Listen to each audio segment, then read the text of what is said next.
खूनी मांसाहारी पौधा सचमुच जीवित हो गया। अब उसकी नजर औरत के पिछवाड़े पर थी। जैसे ही उसने देखा कि मालिक नहीं देख रहा, उसने मुंह खोलकर उस पर झपट्टा मारा। अच्छा हुआ आदमी ने समय रहते देख लिया और पौधे की हरकत रोक दी, जिससे बड़ी मुसीबत टल गई। लेकिन कुछ ही दिनों में मांसाहारी पौधा आदमी से बड़ा और ऊंचा हो गया और उसकी भूख भी बढ़ती जा रही थी। अब आदमी के कुछ बूंद खून से उसकी भूख नहीं मिटती थी। जब आदमी समझ नहीं पा रहा था कि क्या करे, तभी पौधा अचानक बोल उठा, जिससे आदमी डर गया। इसके बाद पौधे ने कहा आज रात उसे इंसानी मांस चाहिए। जैसे ही आदमी ने मना किया, पौधे ने उसे खींच लिया और धमकी दी कि अगर इंसानी मांस न मिलने पर वह उसी को खा जाता। लाचार आदमी ने किसी की तलाश की और उसे देवी के प्रेमी की याद आई, जो हिंसक और बेईमान डेंटिस्ट था। वह मरीजों के दांत निकालते वक्त दवा में कंजूसी करता और अच्छे दांत भी निकाल देता। आदमी ने योजना बनाई और मरीज बनकर डेंटिस्ट के पास दांत निकलवाने का बहाना कर करीब गया। तभी डेंटिस्ट को मिर्गी का दौरा पड़ा और आदमी उसे पकड़कर घर ले आया।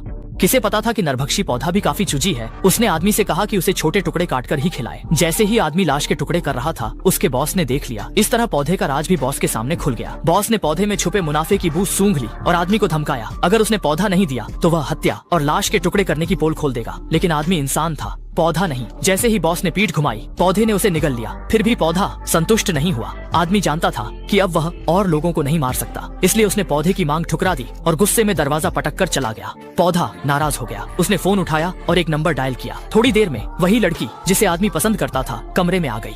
असल में नरभक्षी पौधा आदमी को सबक सिखाने के लिए उसकी पसंदीदा लड़की को खाना चाहता था। जब आदमी को यह पता चला तो वह जल्दी घर भागा, लेकिन जो देखा वह हैरान करने वाला था। पौधे ने कई छोटे नरभक्षी पौधों को जन्म दिया था और अब वह अपनी जड़ों से चल सकता था। आदमी समझ गया कि अब वह नहीं बच सकता, तो उसने पिस्तौल उठाई और पौधे पर गोलियां चला दी। लेकिन पौधा इतना विकसित हो चुका था कि उस पर असर नहीं हुआ। आखिरकार आदमी भी उसी पौधे का भोजन बन गया। अंत में छोटे नरभक्षी पौधे अलग अलग शहरों में बेच दिए गए, जिससे कई शहर उनके कब्जे में आ गए।